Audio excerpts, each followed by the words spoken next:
धनकुटाका कृषकद्वारा रायो खेती विस्तार, राम्रो आम्दानीका साथै बजारको समस्या नहुँदा कृषक थप आकर्षित।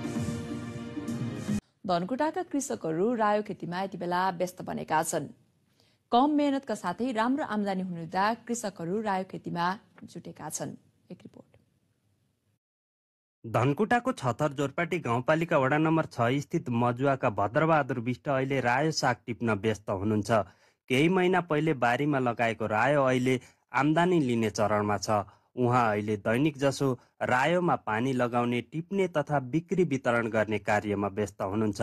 करिब 3 रोपनी क्षेत्रफलमा रायो खेती गर्नुभएका उहाँले एक सिजनमा 2.5 लाखसम्मको बिक्री गर्दै आएको बताउनुहुन्छ। व्यापारी यहाँ आउँछन्, यहाँ बोरा दिन्छन्, भरिदियो। अब कसैले चाहिँ अब बाहिर अब दाम चल्ती भयो भने यहीँ घर घरै छिर्छन्, अलि मन्दी भयो भने आउँदैनन्। अनि हामी बाटामा निकालिदिन्छौँ, गाडी आउँछ।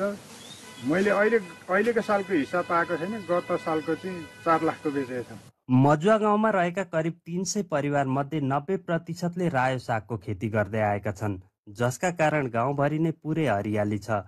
राम्रो आम्दानी, मेहनत कम, बजारको समस्या नहुँदा तथा सागको उत्पादन राम्रो हुने भएकाले किसानले साग खेतीलाई निरन्तरता दिँदै आएका छन्। धनकुटामा छतर जोरपाटी गाउँपालिकामा सबैभन्दा बढी र त्यसपछि क्रमशः धनकुटा, पाखरीबास र महालक्ष्मी नगरपालिका र साँगुरीगढी गाउँपालिकामा गरी 326 हेक्टरमा साग खेती हुने गरेको छ। तर कृषि ज्ञान केन्द्रमा साग खेती प्रवर्धनको कुनै कार्यक्रम नभएको केन्द्रका प्रमुख नगेन्द्र राणाको भनाइ छ। अहिले केही छैन सर हाम्रो। अब हामी त्यस्ता खालका छन् भने हामी त्यो खालको किसान हुनुहुन्छ भने बरु उहाँलाई हामी त्यस्तो खालको तालिममा चाहिँ पठाइदिन सक्दैन र त्यहाँ उहाँहरूलाई रोग लाग्यो भने हामी विषादी चाहिँ दिन सक्छौँ। धनकुटामा स्थानीय मार्फा जातको रायो सागको खेती हुने गरेको छ।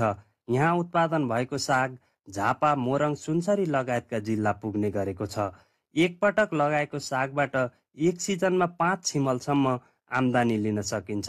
अलिअलि गुन्द्रुक बनाउने बाहेक अधिकांश रायो साग तरकारीको रूपमै प्रयोग हुने गरेको छ। एनटिभी इटरी समाचारका लागि ईश्वर थापा, धनकुटा।